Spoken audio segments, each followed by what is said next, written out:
Yo, what is up, ladies and gentlemen? We are doing something different. We're doing some specific training today, and in this one we're going to do I'm in the middle, and we're going to stay in the middle on the minute. Every minute the other two purple belts are going to be switching out. So right here I'm trying to set up a passing position, but my opponent is very tall and able to bring his leg, very tall and very flexible. As you can see, with his left leg, it's pretty much all the way across my back from my shoulder to the belt. So I'm going to try to set up my over-under pass. You know, that's one of my favorite passes, and I like trying to do it on taller people because I have to adjust for it for their height. As you can see with his leg right here, I'm really on my toes, and I really have to kind of walk his knee down to step over. My opponent is able to kind of frame me away with his right arm and get his left leg over my shoulder. And right here, both my arms are out, so I'm not really in threat of the triangle. I do believe there's a TP choke that he could possibly do from there. So I'm not really in the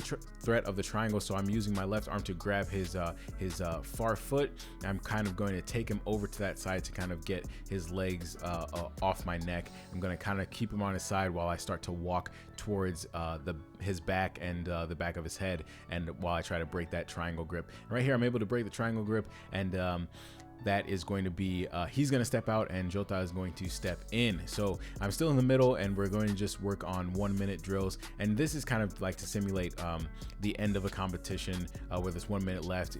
If you're down on points, you need to pass. If you're up on points, you kind of just, like, you know, act like you're doing something but not really do anything to jeopardize your lead. So right here Jota is very flexible, and I'm going to try to set up that over under pass once again, and he's able to kind of bring his left knee in for kind of like lasso guard type position. And right here he's actually fed the lapel under his leg, and he's playing like a lapel type game. So right here I'm trying to kind of keep his left foot at bay with my right arm, kind of keep that at bay. And right here I'm going to stand, and he's actually trying to get into an inverted position. Right here I'm able to grab the back of his gi and grab his belt with my right arm and kind of get into an over under passing position. But I'm not able to get the pass because he's still holding that lapel on my lapel, I should say, sorry.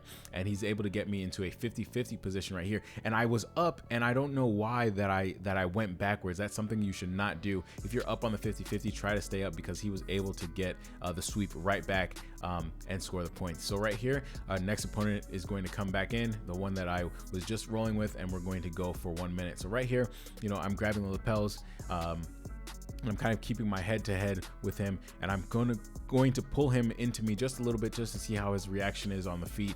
And then I'm going to kind of sit to my butt. He's going to push me back. I'm going to kind of sit to my butt and launch myself forward, trying to get a single leg, not able to. And he's going to try to come up for a loop choke because he is taller than me, but I was able to stop that from happening. So right here I pull into a guard position, and he's going to sit back on the ankle lock, and I'm going to come up, ride that momentum up, and stop him from getting the ankle lock right here. And now I've got to pass his single leg X position, which is actually going to be very difficult. It's a very tall order because he is so very tall, and the way I have to pass this single leg X has to be almost over exaggerated because his feet are so tall. As you can see, his feet are way back there, so I really have to emphasize my movements to kind of open up that single leg X. So I'm here able to grab the belt, and I kind of smash his legs together, but he's stiff arming with that left arm and able to keep me really at bay and kind of turn me away. And that's going to be the end of the minute, and Jota is going to come back in, and we're going to go once again. So right here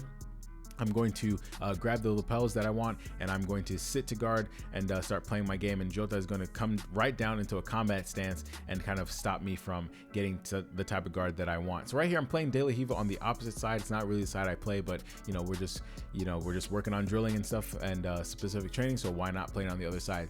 So right here I've got a collar and a sleeve with kind of like a half guard position with my legs. I'm trying to frame on his far shoulder to stop him from getting this tripod pressure position where he's on his toes, and he's bringing his head down into my head under my chin. And right here he's going to start getting into a passing position, but I've got his belt, and I'm kind of keeping his posture broken. And what I want to do is recover the close guard, but I'm not able to do so, and he's kind of able to get into a half guard type position. And right here he's going to start going for the over under. His right arm is going over, and his left arm, as you're going to see, is going to start going under. And I know the defense to the over under. I do this, I play over under all the time. What I should be doing with my right arm is taking his head to the opposite side, but I thought I had the sweep here, and he's able to pass and get into the side control position. So that was just my mistake and me being stubborn, and that's going to be the end of the 4 minutes there.